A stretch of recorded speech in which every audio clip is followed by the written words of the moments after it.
Assalamualaikum warahmatullahi wabarakatuh. Waalaikumsalam warahmatullahi wabarakatuh. Bismillahirrahmanirrahim. Alhamdulillahi rabbil alamin. Wal aqibatu lil muttaqin. Wala udwana illa 'alal zalimin. والصلاة والسلام على أشرف الأنبياء والمرسلين إمام المتقين سيد الغر المحجلين وعلى آله وأصحابه المجاهدين الطاهرين أما بعد. Saudara-saudara kaum muslimin rahimakumullah. Nabi Musa alaihi salam adalah salah seorang nabi yang termasuk di dalam kelompok ulul azmi, 5 di antara yang terbesar. Beliau mendapat gelar kalimullah, artinya rasul yang pernah diajak dialog langsung oleh Allah subhanahu wa ta'ala. Seperti yang kita maklum bahwa di zaman Nabi Yusuf alaihi salam beliau membawa serta seluruh keluarganya untuk tinggal di Mesir. Maka berkembang biaklah keturunan Bani Israel di tanah Mesir.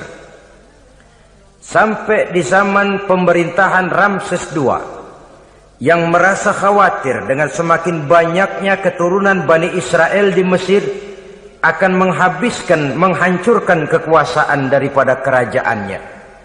Ramses II inilah yang kita kenal sebagai Fir'aun di zaman Nabi Musa alaihi salam.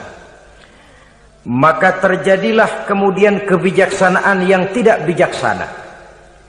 Orang-orang tua dari Bani Israel dikerjakan secara paksa, membangun bangunan-bangunan mercusuar.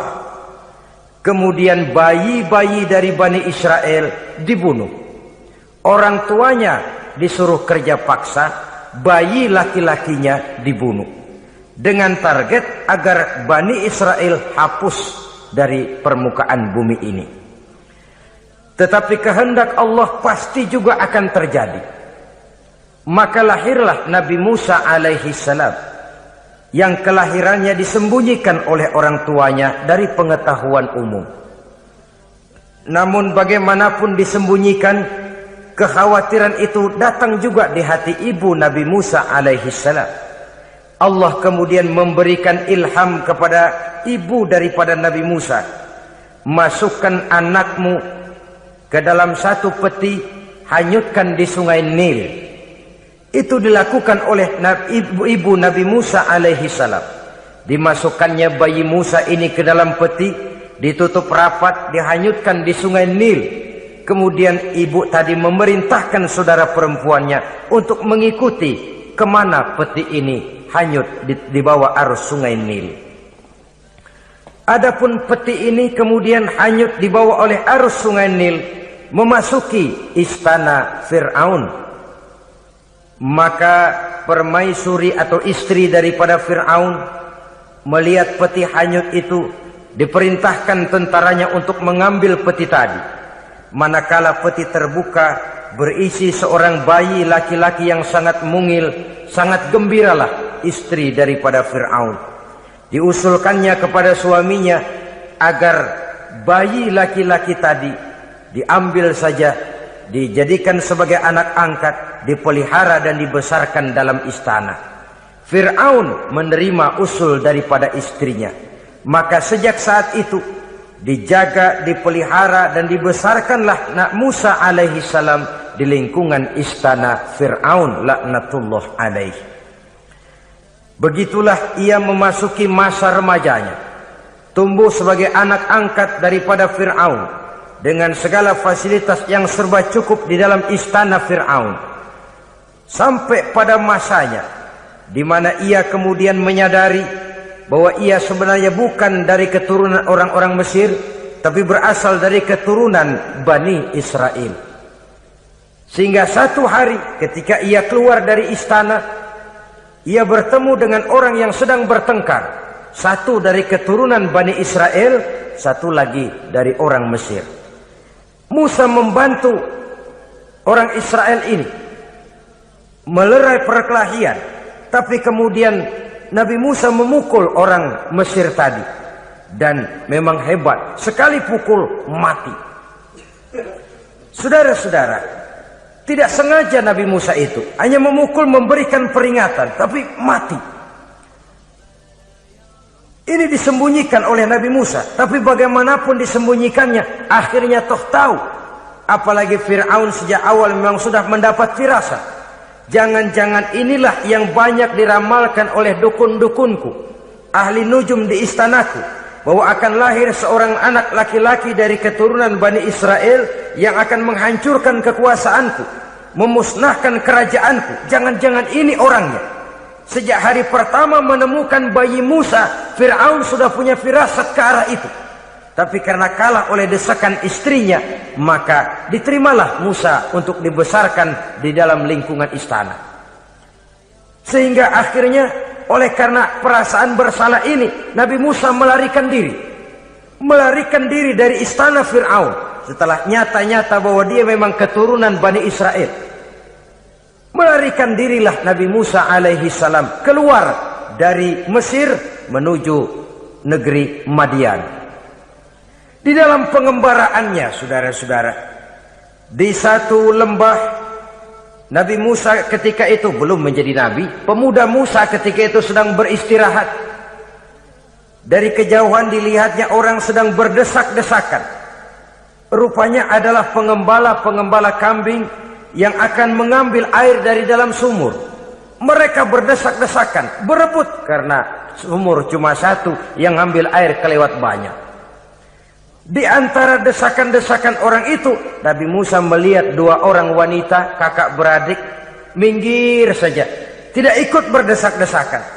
Nabi Musa menghampiri dua wanita tadi. Kamu sedang apa di sini?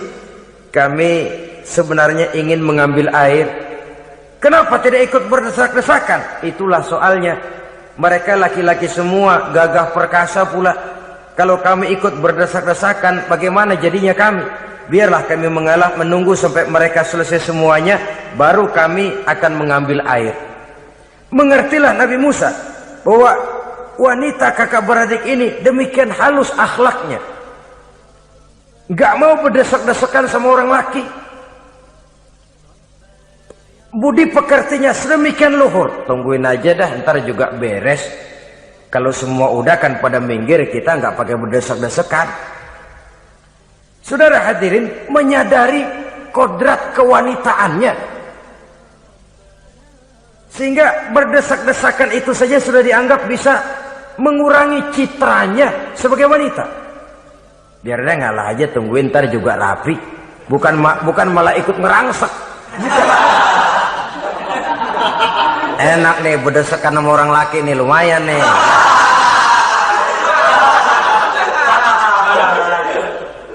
Sepintas itu saja sudah cukup bagi Nabi Musa, pemuda Musa, untuk menilai akhlak daripada wanita itu tadi. Oh, kalau kamu nunggu begini aja lama, kata Nabi Musa. Sudah, sini saya tolongin. Diambil embernya, Nabi Musa ikut berdesakan. Karena Nabi Musa memang kuat badannya. Gak lama sudah dapat air. Sodorkan ke sana. Si wanita segera tahu bahwa pemuda ini begitu baik budi pekertinya, mau menolong orang yang dalam kesusahan. Akhirnya, bagaimana kalau kamu ikut saja ke rumah saya?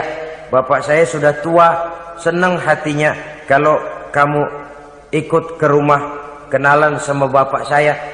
Ayolah, ayolah, berangkatlah. Dalam perjalanan, si wanita ini berjalan duluan, Nabi Musa di belakang. Kemudian Nabi Musa bilang, sebentar, saya duluan, kamu belakangan. Kenapa rupanya? Angin nakal bertiup menghembus pakaian si wanita, sehingga memberikan gambaran yang agak jelas tentang warna, bentuk, postur badan si wanita itu tadi. Sekarang Musa yang menunjukkan budi pekerti yang luhur. Gak mentang-mentang ditiup angin, nah mumpung nih.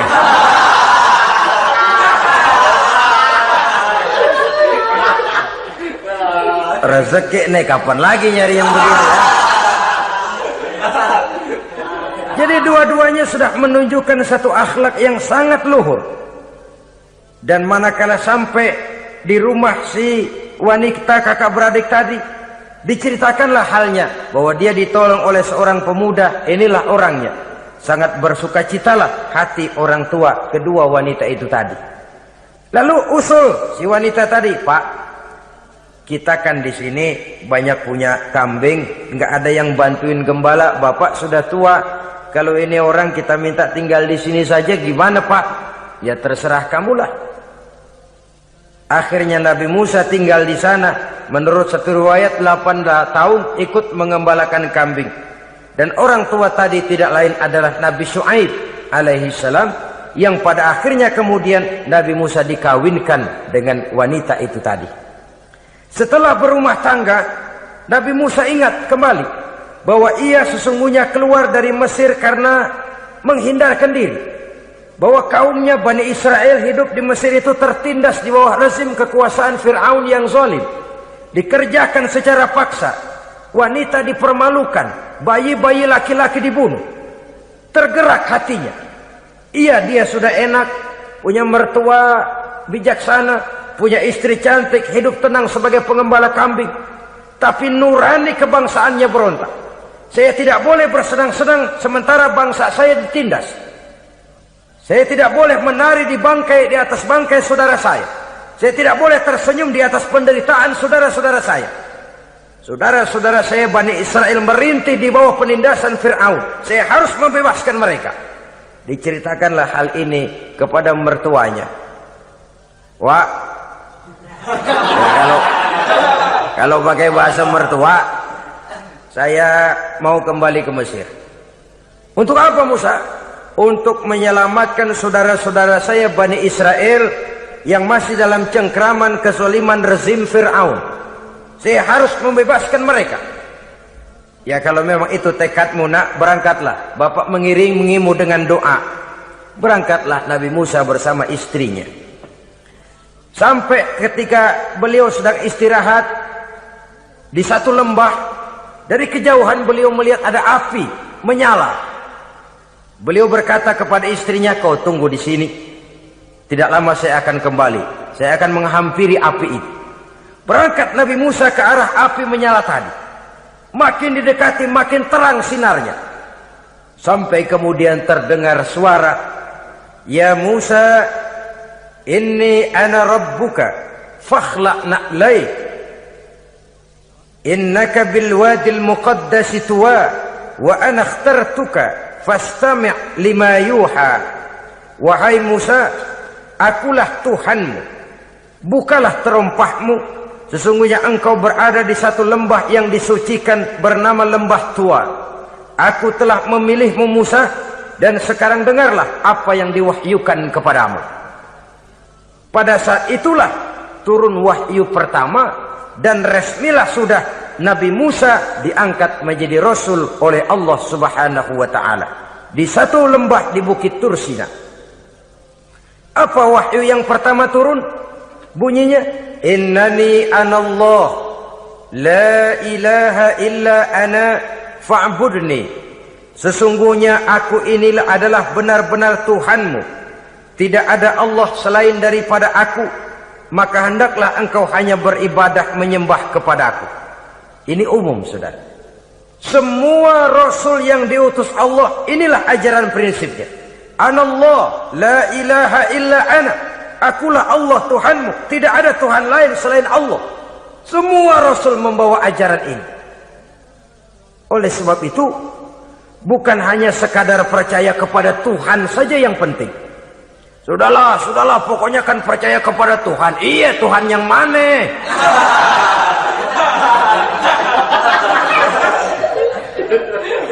Sebab kalau sekadar percaya kepada Tuhan, rasanya semua agama percaya kepada Tuhan.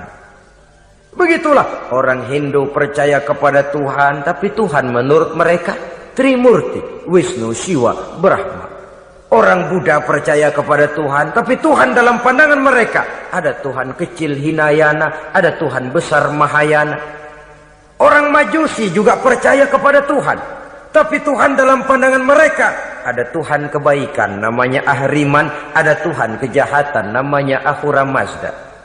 Orang Nasrani juga percaya kepada Tuhan. Tapi Tuhan kata mereka dalam bentuk Trinitas.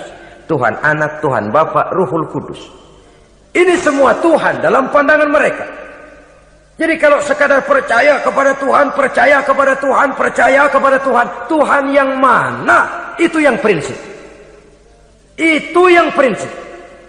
Sebab salah kita dalam mempercayai Tuhan, kita akan terjebak ke dalam penyakit kalau tidak kufur, syirik. Dan dua-dua itu bapak moyangnya dosa.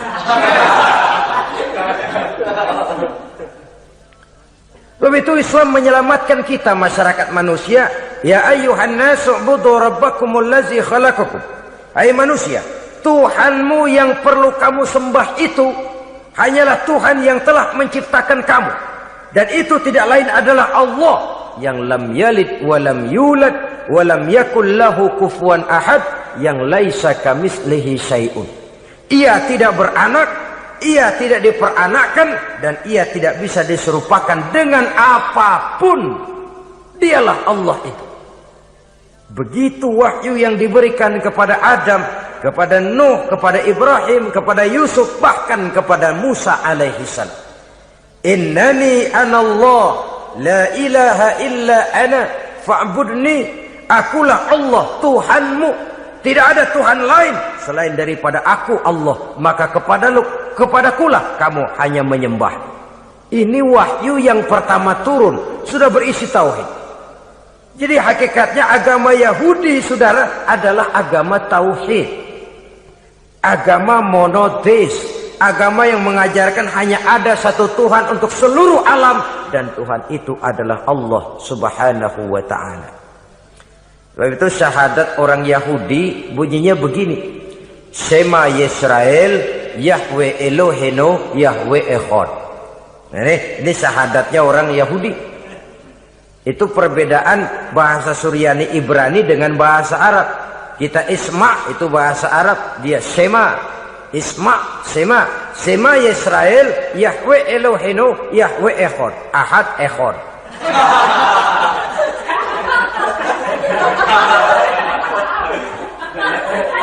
Maksudnya jelas. Shema Yisrael, Yahweh Elohenu, Yahweh Echad. Dengarlah hai Israel, Tuhan kita ialah Tuhan yang Esa. Yahweh kata mereka, Tuhan kita ialah Tuhan yang Esa. Esa tunggal, tidak beranak, tidak diperanakan. Kalau masih beranak, masih diperanakan, jangan Esa disebut, sebab dia masih berbilang. Dan maha suci Allah daripada sifat berbilang. Jadi asas dari seluruh misi yang dibawa oleh Rasul yang 25 itu sama, tauhid inti ajarannya. Setelah tauhid, wa aqimis sholata li dzikri, dan dirikanlah solat untuk mengingat aku. Jadi solat pun diwajibkan kepada Nabi Musa. Cuma teknisnya yang berbeda. Bagaimana solat di zaman Nabi Musa, bagaimana solat di zaman Nabi Sulaiman, bagaimana solat di zaman Nabi Muhammad. Prinsipnya sama, solat. Teknisnya yang berbeda. Di zaman Nabi Sulaiman, konon solat itu tidak pakai ruku, tidak pakai sujud, diri saja. Makanya Nabi Sulaiman itu menurut riwayat meninggalnya dalam posisi berdiri. Artinya apa? Dalam keadaan solat beliau itu. Bukan diri ngejedek kayak kita nungguin bus, bukan.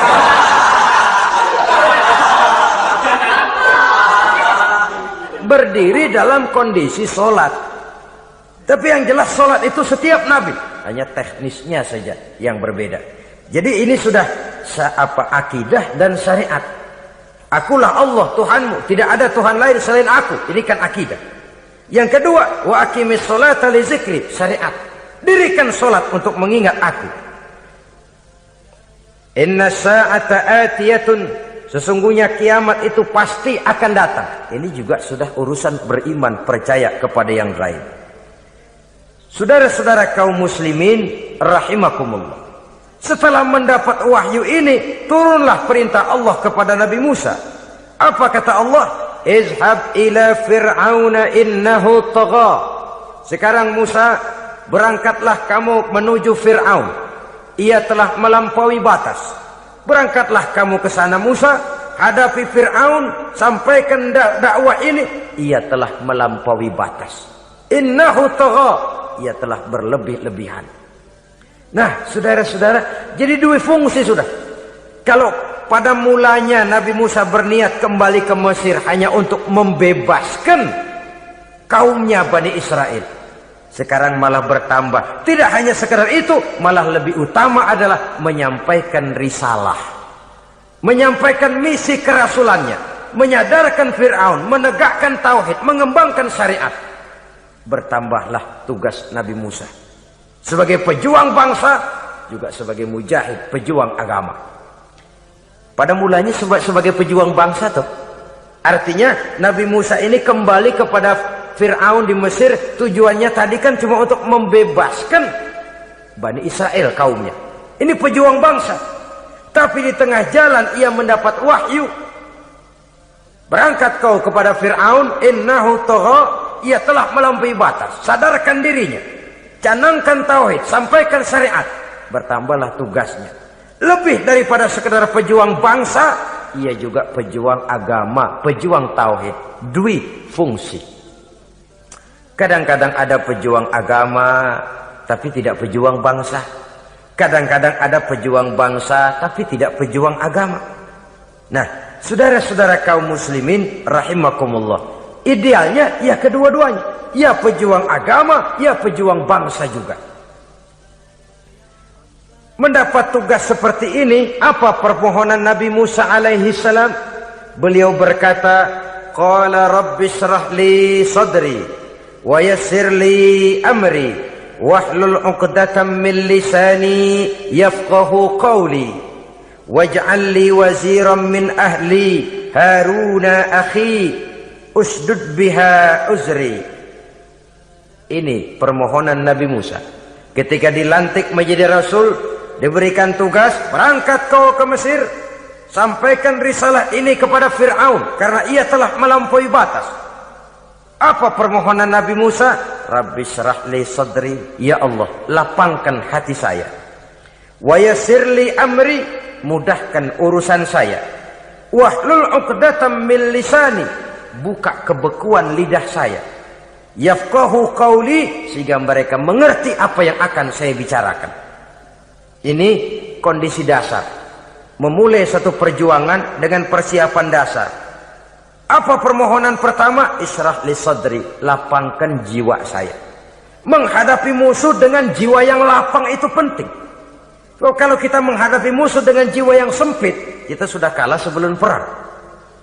Menghadapi musuh dengan jiwa yang lapang, artinya masih berharap kalau dia mau mengikuti ajaran ini. Jadi pada tahap pertama itu datang bukan sebagai orang yang mau membasmi, tapi sebagai orang yang mau menyelamatkan. Ini perlu jiwa yang lapang. Sebab dakwah Nabi Musa itu kan pertama menyadarkan Fir'aun dulu. Nanti akan kita lihat setelah disadarkan dengan kata-kata, tidak kena juga dengan bukti berupa mukjizat. Masih bandel juga. Musa mohon supaya dikirim bencana. Masih nggak mempan juga, habis nih urusan. Jadi ada tahapan sesuai dengan kemungkinan Fir'aun bisa menerima. Sama juga bayi itu kan kalau baru lahir ke dunia, brol, kasih susu emaknya dulu. Gedean dikit, bubur. Gedean lagi, nasi ulek dah. Udah gede betul, nasi. Udah gede banget, jengkol jijelin.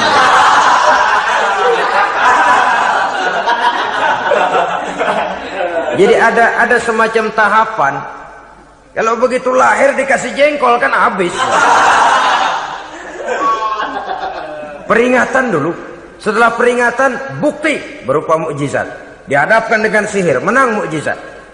Masih tidak mempan juga, teguran, dikirimkan azab, dikirimkan bencana. Masih tidak mempan juga, sudah ditenggelamkan oleh Allah di Lautan Merah. Itu akan kita ceritakan kemudian nanti. Jadi apa yang diminta oleh Nabi Musa, ya Allah, lapangkan hati saya menghadapi Fir'aun ini. Fir'aun CS, Fir'aun, Haman dan lain-lain. Dan jangan lupa Fir'aun itu cuma ya hakikat tapi juga simbol. Hakikatnya memang ada yang namanya Fir'aun itu. Simbol karena Fir'aun selalu berkembang. Di setiap zaman, di setiap tempat Fir'aun selalu ada. Cuma liciknya Fir'aun ini kemana dia pindah, ke situ dia ganti nama. Orang sering lupa padahal isinya Fir'aun.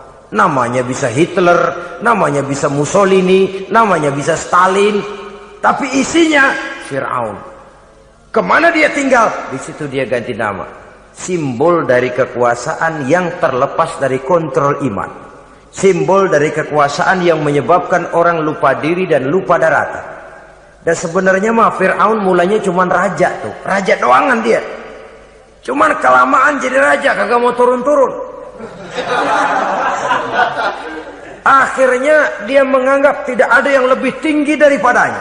Apalagi ketika Nabi Musa datang mengajarkan ada Tuhan lain, yaitu ada Tuhan yang sebenarnya yaitu Allah.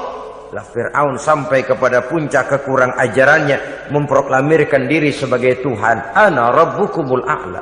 Bukan karena kebodohannya sebenarnya, tapi karena gengsi kekuasaannya. Nah ini, gengsi kekuasaan ini sering menyebabkan orang overacting.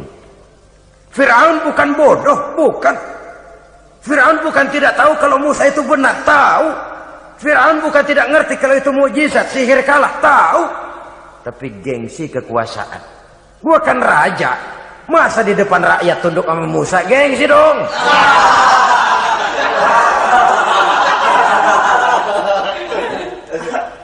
Cobalah lihat, gengsi kekuasaan sering membuat orang mau menginjak-injak kebenaran, mau membohongi hati nuraninya sendiri, mau membohongi kolbinya, hatinya. Padahal itu sudah, orang kalau sudah hatinya sendiri dibohongin, apalagi orang lain, sudah manusia paling kejam itu. Cuma karena gengsi kekuasaan saja. Gengsi kekuasaan kadang menganggap remeh kecil Nabi Musa, kadang merasa besar di depan rakyatnya, tiba-tiba harus tunduk kepada dakwah Musa. Ntar dulu, ada apa sama Musa, dia kanyut, gue yang ngangkat.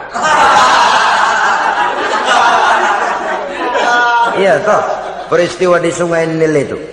Karena aku yang nyelamatin, aku yang besarkan dia di istanaku. Gengsi kekuasaan sering menyebabkan orang overacting. Bukan karena kebodohan, dia tahu itu benar, tapi dia berat untuk mengikutinya. Kenapa? Gengsi kekuasaan. Inilah watak Fir'aun. Oleh sebab itu Nabi Musa minta, ya Allah, lapangkan hati saya menghadapi orang kayak Fir'aun ini. Wa yassirli amri, dan mudahkan urusan saya. Ini orang berjuang itu, saudara, setelah segala taktik dan strategi dibicarakan, segala persiapan fisik disiapkan, jangan lupa wa yassirli amri, ya Allah, mudahkan urusan saya. Sebab sepanjang yang bisa kita lakukan hanyalah berusaha dan berusaha. Kepastian, ketentuan, hak prerogatif daripada Allah Azza wa Jalla. Kalau Allah memberikan kemudahan, satu dunia orang mau menghadang, no problem. Kalau Allah sudah memberikan kemudahan, satu dunia orang mau mendatangkan kesulitan, gak ada gunanya. Wa yassir li amri, mudahkan kiranya urusan saya ini ya Allah. Karena sudah terbayang oleh Musa. Pertama, faktor psikologis. Bagaimanapun Fir'aun itu kan bapak angkat sendiri. Ya orang kalau nasihatin orang lain barangkali nggak terlalu jadi beban moral. Tapi kalau sudah menasehati orang yang pernah mengasuh dan membesarkan dia, itu kan beban moral. Sulit posisi ini. Apalagi kekuasaan mutlak berada di tangannya, tentaranya gagah perkasa. Wa yassir li amri, mudahkanlah urusan saya ya Allah. Lapangkan hati, mudahkan urusan. Saudara-saudara kaum muslimin rahimakumullah. Permohonan yang ketiga dari Nabi Musa, setelah minta dilapangkan hati dan dimudahkan urusan, wahlul 'uqdatam min lisani, bukalah kebekuan lidahku. Satu riwayat menjelaskan bahwa Nabi Musa memang agak gagap kalau bicara. Riwayat lain menjelaskan bahwa beliau agak sedikit cadel. Tapi yang jelas, minta agar dibukakan kebekuan lidah. Ini mengandung Satu pelajaran bahwa cara menyampaikan sesuatu akan sangat menentukan sesuatu itu sendiri. Sesuatu yang baik, kalau salah cara kita mengucapkannya, salah cara kita menyampaikannya, jadi tidak baik kesan orang. Ini soal ucapan. Soal hati itu Allah saja yang tahu. Tapi kan orang sebelum tahu hati ini, omongan yang didengar, tingkah laku yang dilihat. Maka ini yang diminta oleh Nabi Musa alaihissalam. Misi risalah ini berat. Menyampaikan pesan ilahi ini tidak ringan. Kalau salah saja ngomong, akan timbul kesalahpengertian. Oleh sebab itu, wahlul 'uqdatam min lisani, bukalah kebekuan lidah saya ini, supaya lancar bicara untuk menyampaikan yang hak, menghancurkan yang batil. Cara kita menyuguhkan sesuatu sangat menentukan sesuatu itu sendiri. Saudara datang ke rumah saya, yang saya suguhkan cuma segelas teh pahit dan singkong goreng, tapi kalau dengan kata-kata yang menyentuh, enak didengar telinga, nggak berasa tuh singkong goreng. Sebaliknya yang disuguhkan makanan mahal, mewah, lezat, caranya kasar, omongannya nggak enak didengar. Maka anda sikat abis ini, gue tahu lu lapar abis ini.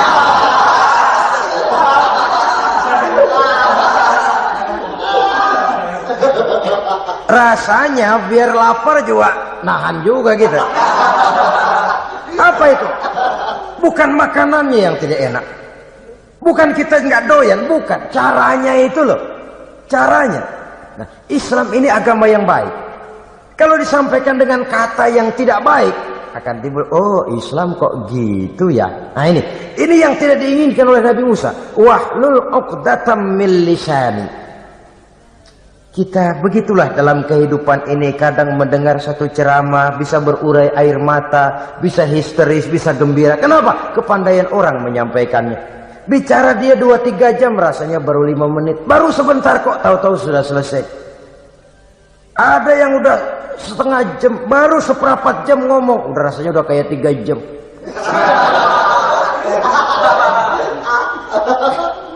Kita udah berbisikkan, udah dah. Wahlul 'uqdatam min lisani. Targetnya apa? Yafqahu qauli, agar mereka memahami. Tentu lawannya agar mereka tidak salah mengerti, agar mereka tidak salah paham. Sebab kalau misi ini diterima dengan salah paham, dakwah tidak nyambung. Maka ini doa banyak dibaca, diamalkan oleh orang-orang mimbar yang sering pidato.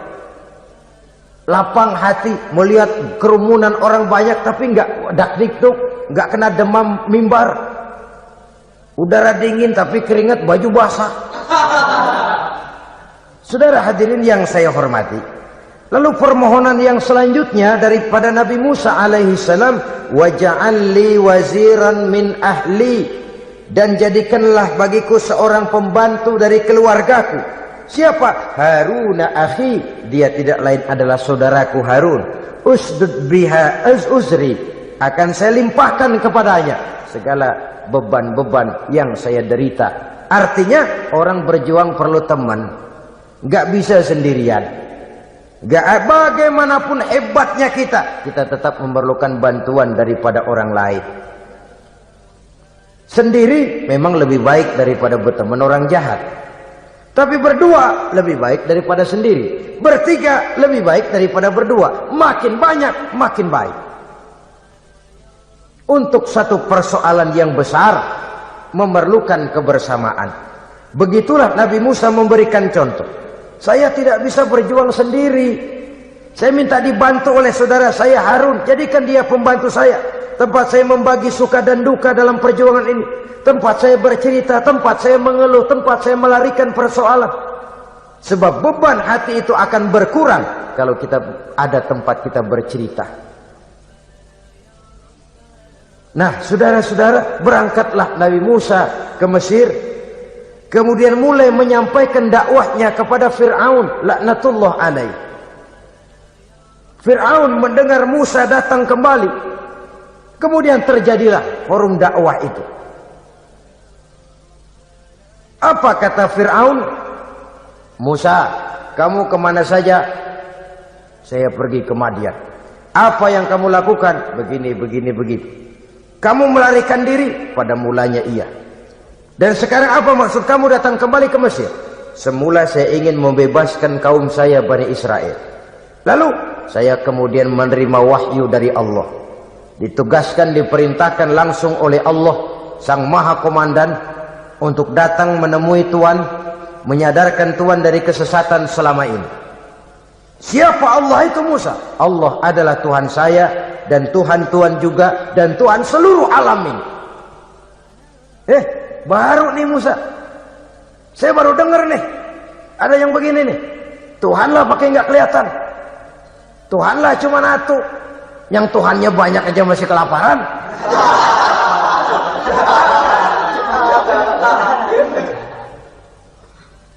Di mana Tuhan? Tuhan saya bersemayam di aras, tempat yang sangat tinggi. Hei Haman, kata Fir'aun kepada Perdana Menterinya, bikin menara yang tinggi. Bikin rakyat kerja paksa lagi, bikin menara tinggi. Naik Fir'aun ke atasnya, melepas panah dari atasnya. Menurut satu riwayat, panah itu ditangkap oleh malaikat, ditublaskan ke ikan, lalu dikembalikan lagi kepada Fir'aun dalam kondisi di mana panah itu berdarah. Dia tangkap lagi oleh Fir'aun, turun ke bawah, pidato di depan rakyatnya. Lihatin, Tuhan Musa udah saya panah nih. Mati. Saudara hadirin yang saya hormati, dengan segala macam dalih Fir'aun mencoba mengingkari dakwah Nabi Musa alaihi salam. Baiklah Musa, andai kata kamu benar, apa buktinya? Tuhan mau apa? Kamu sanggup menandingi tukang sihir saya? Insya Allah. Ayo kumpul tukang sihir, kumpul. Kumpulkan tukang sihir, dilepaskan tali-tali kecil, berubah jadi ular mengejar Musa. Musa oleh Allah difirmankan, lemparkan tongkatmu Musa. Musa melemparkan tongkatnya. Tongkat Musa kemudian berubah menjadi ular besar yang menerkam ular-ular kecil tadi. Habis itu ular kecil ciptaan tukang sihir Fir'aun. Begitu hebat mukjizat yang diberikan Nabi Musa, dan Fir'aun tahu itu mukjizat. Tapi dia ingkar juga. Tidak mau beriman. Sudah nyata bukti, sudah jelas saksi, dia tetap ingkar. Akhirnya Nabi Musa berdoa memohon kepada Allah, Rabbana innaka ataita fir'auna wa mala'ahu zinatan wa amwalan fil hayatid dunya. Wahai Allah, sungguh engkau telah memberikan kepada Fir'aun dan para pembesarnya zinatan, segala macam perhiasan, wa amwalan, dan segala macam harta benda, fil hayatid dunya, di dalam kehidupan dunia ini. Rabbana liyudillu an sabilik, semuanya hanya menyebabkan mereka jadi sesat dari jalanmu. Rabbana tmis ala amwalihim, ya Allah binasakanlah mereka di dalam hartanya. Wasdud ala qulubihim, tutuplah pintu hatinya. Fala yu'minu hatta yarawul azab al-alim, mereka tidak akan beriman sampai mereka melihat azab yang sangat pedih. Sudah dibuktikan dakwah baik-baik tidak mempan. Bukti berupa mukjizat tidak kena. Sampai dikirimkan teguran berupa berbagai macam bencana, masih tidak juga beriman. Akhirnya Nabi Musa memutuskan, kalau begitu menyelamatkan kaum dululah. Kaumnya Bani Israel dibebaskan dari perbudakan. Dibawa oleh Musa keluar dari Fir'aun, dari Mesir. Dikejar oleh Fir'aun. Dalam pengejaran ini sampailah Nabi Musa di tepian Laut Merah. Buntu, depan laut, belakang tentara Fir'aun. Maju kecebur, mundur kepergok musuh. Nggak ada pilihan lain. Dalam kondisi seperti ini, Allah Subhanahu wa ta'ala berfirman kepada Musa, lemparkan tongkatmu ke laut, hai Musa. Musa melemparkan tongkatnya ke laut. Terjadilah mukjizat. Laut terbelah, jalan muncul ke permukaan laut. Lewat Musa di jalan itu, Fir'aun terus mengejar. Ketika Musa sampai di tepian sebelah sana, Fir'aun masih di tengah jalan. Laut menutup kembali, hilang itu jalanan. Fir'aun dan seluruh tentaranya tenggelam di Lautan Merah. mati. Pada saat kondisi seperti itulah Fir'aun dalam keadaan menghadapi sakaratul maut, napas cengap-cengap, hampir putus di leher, berkata dia, amantu bi Rabbi Musa wa Harun. Kalau begini mah saya juga percaya dah sama Tuhan. Percaya dah sama Tuhannya Musa dan Tuhannya Harun. Kata malaikat maut, kemarin kemana mas?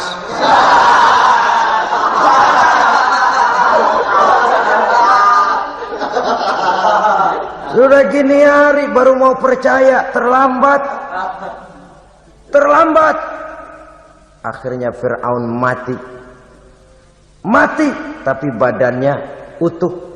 Allah berjanji, wa kadzalika nunajjika bi badanika litakuna liman khalfaka ayah. Kami selamatkan badanmu Fir'aun agar menjadi pelajaran bagi orang-orang sesudah kamu nanti. Fir'aun mati, tapi badannya selamat terdampar di tepi pantai oleh rakyat Mesir. Wah, ini raja kita nih, raja kita, ketemu hidup mati.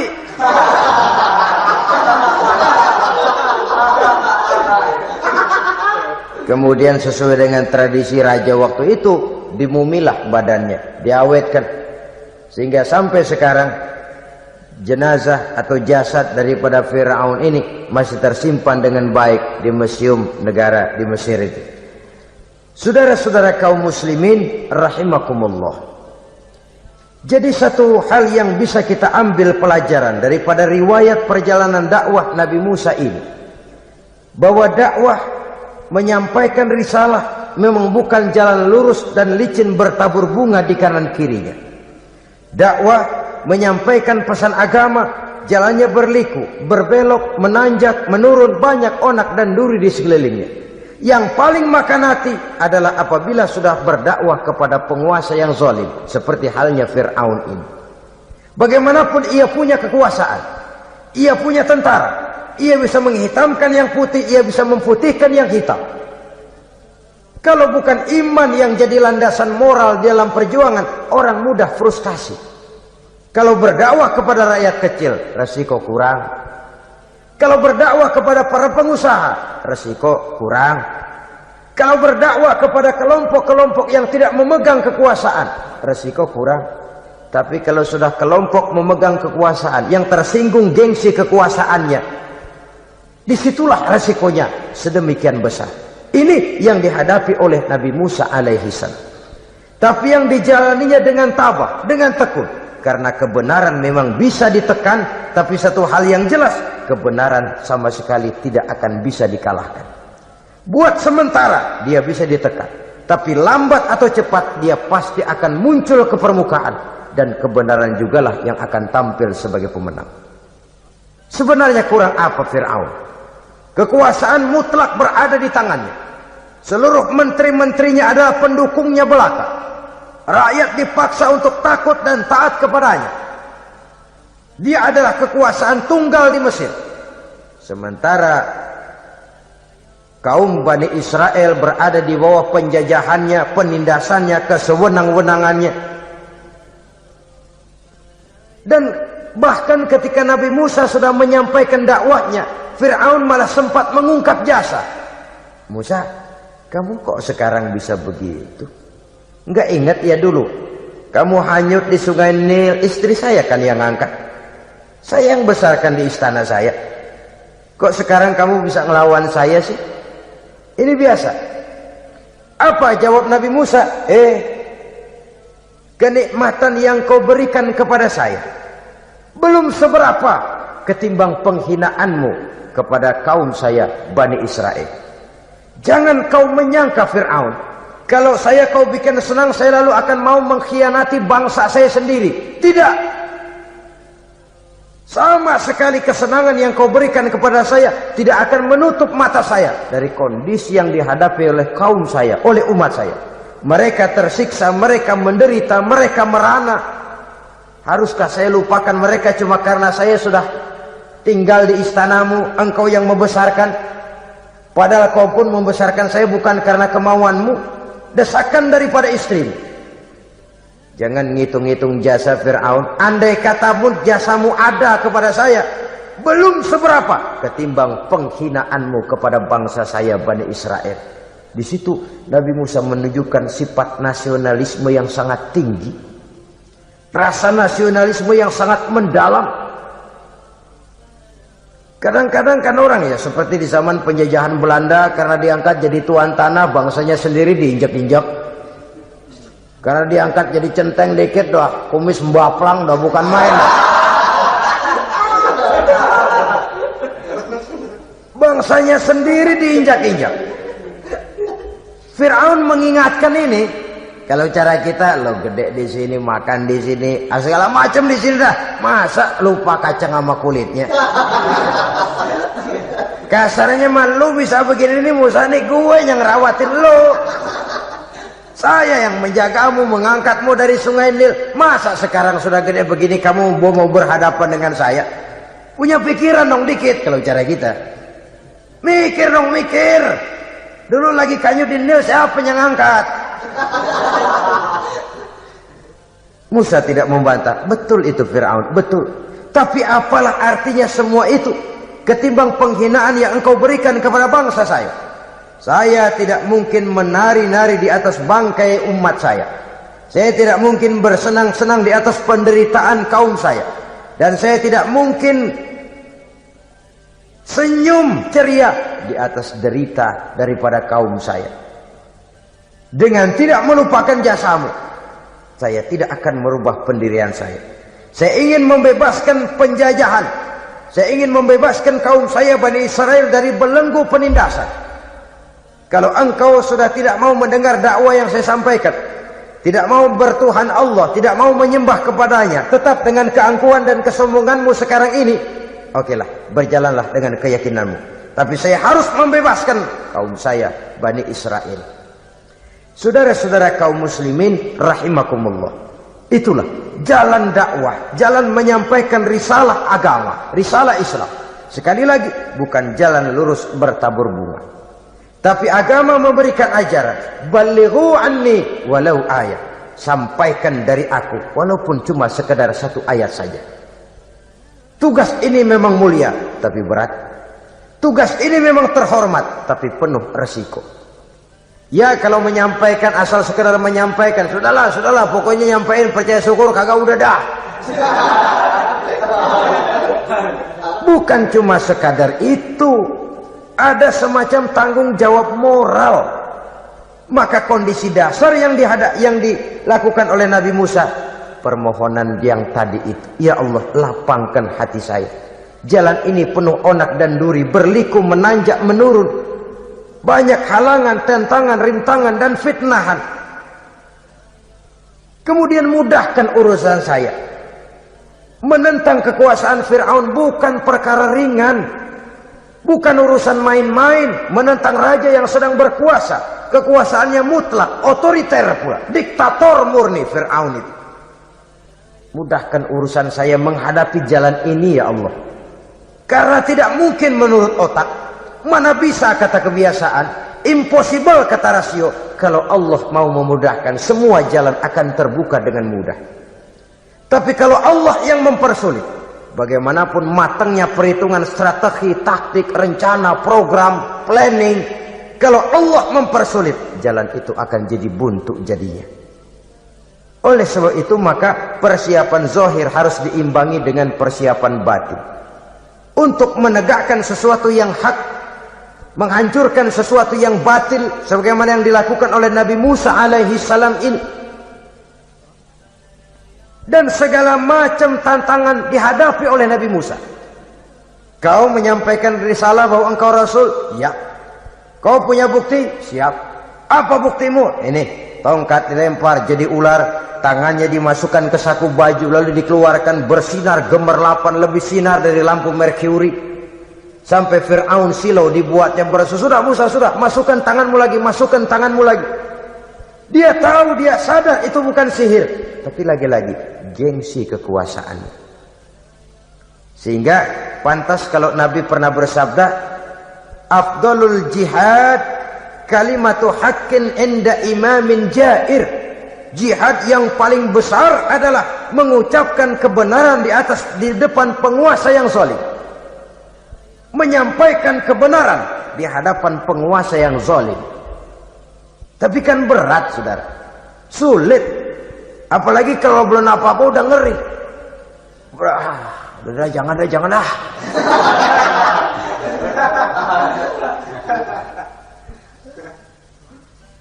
Itu sebabnya Ishrah li sadri, lapangkan hati saya. Saya tidak punya kepentingan apa-apa kecuali menyampaikan kebenaran. Kalau sudah ada kepentingan pribadi, itu yang sering jadi handicap. Itu yang sering jadi jurang pemisah antara kita dengan orang yang akan kita sampaikan kebenaran tadi. Saudara-saudara kaum muslimin rahimakumullah, maka terasa benar relevannya doa yang diajarkan oleh Rasul kepada kita. Allahumma arinal haqqa haqqa warzuqna ittiba'ah wa arinal batila batilan warzuqna ijtinabah. Ya Allah, tunjukkan kepada saya bahwa yang benar itu benar, berikan saya kekuatan untuk mengikutinya. Ya Allah, tunjukkan kepada saya bahwa yang salah itu salah, berikan saya kekuatan menghindarinya. Kenapa? Orang sering tahu bahwa itu benar, tapi tidak berdaya mengikutinya. Seperti Fir'aun, tahu bahwa Musa itu benar. Abu Jahal, Abu Lahab juga tahu bahwa Nabi Muhammad itu benar. Abrahat juga tahu bahwa Nabi Ibrahim itu benar. Namrus juga tahu Ibrahim itu benar. Tapi mereka tidak berdaya mengikuti kebenaran karena gengsi kekuasaannya. Kadang kita tahu bahwa itu salah itu.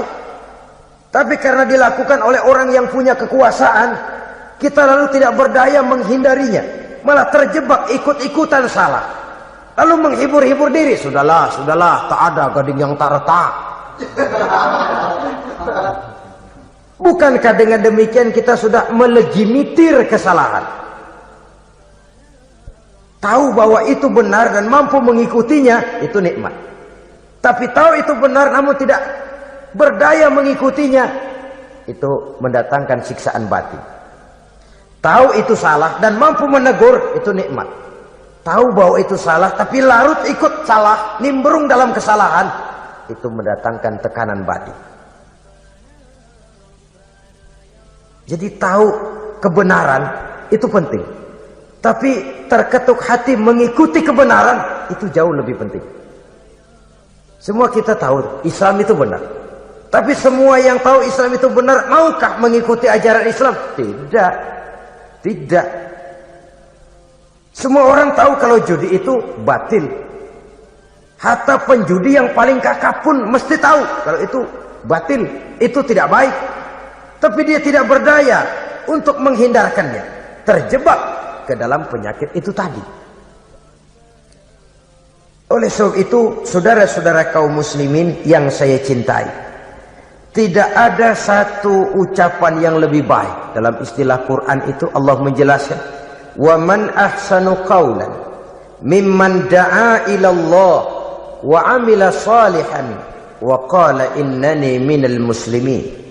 Ucapan siapakah yang lebih baik dalam hidup ini selain daripada mimman da'a ila Allah, selain daripada ucapan orang-orang yang menyeru ke jalan Allah, orang-orang yang menyadarkan kepada agama. Ini jalan Allah, mari ikuti. Itu jalan setan, mari tinggalkan. Wa amila salihan, tidak cukup sekedar berdakwah mengajak orang ke jalan Allah, dia juga beramal soleh. Dia bangun rumah sakit, dia bangun madrasah, dia bangun masjid, dia makmurkan majlis taklim, dia santuni yatim piatu. Wa qala innani minal muslimin, seraya berkata, saya termasuk orang yang berserah diri kepada Allah. Da'a ila Allah wa amila salihan wa qala innani minal muslimin. Menyerukan manusia ke jalan Allah, beramal soleh, dakwah bil hal kata orang sekarang. Kemudian mereka pada akhirnya berkata, kami adalah sekelompok orang-orang yang sudah berserah diri kepada Allah. Segalanya diserahkan kepada Allah. Lahirlah kedamaian rohani, ketegaran pribadi, ketentraman batin di dalam dia melaksanakan tugasnya. Kalau tidak, maka nanti ya tuh orang kan gua ajak baik-baik nyuruh sembahyang, ngapa gua dimusuhin? dipikirin, kurus dah. ampek gaya deh. Maka nanti soal orang mau beriman atau tidak itu bukan urusan kita. Tugas kita hanya sekedar penyampai. Tugas Rasul hanya sekedar penyampai. Kalau dakwah sudah disampaikan, metode sudah disusun, pendekatan sudah baik, tapi orang tidak mau beriman, Allahumma inni qad ballaghtu, ya Allah sudah saya sampaikan, ya Allah sudah saya peringatkan, ya Allah sudah saya sampaikan, ya Allah sudah saya tegur. Kalau toh tetap begitu juga, sudah saya sampaikan ya Allah. Di sana kelapangan lalu tumbuh. Jadi dengan kata lain, kita hanya berusaha, hidayah adalah di tangan Allah. Oleh sebab itu, kita ini termasuk yang bersyukur telah mendapat limpahan hidayah ini. Kalau kita lihat Fir'aun CS termasuk Haman, Perdana Menterinya, dan seluruh bala tentaranya, kurang apa? Mereka lihat mukjizat. Mereka saksikan kebesaran Allah. Di dunia juga mereka sudah dikirim bencana, teguran kepada mereka, entah tidak juga beriman. Dan strategi Nabi Musa mula-mula dialog, diajak ngomong, diajak bicara, diajak mikir, tukar pikiran. Allah itu begini-begini, oh tidak bisa, iya begini-begitu. Masih tidak percaya juga, dibuktikan mukjizat, tongkat jadi ular, tangan bisa mengeluarkan sinar. Masih ingkar juga, keluar doanya nih. Doa yang ada dalam surah Yunus ayat 88-89. Rabbana tmis ala amwalihim. Ya Allah cukup dah. Seruan sudah disampaikan, peringatan sudah diberikan, mukjizat sudah mereka lihat, tapi nggak juga mau beriman. Buresin aja harta bendanya dah. Habisin aja. Habisin aja, habisin dah. Dikasih perhiasan kehidupan dunia. Innaka ataita fir'auna wa mala'ahu zinatan wa amwalan. Dikasih harta, kesenangan dunia, bikin sesat. Habisin aja dah.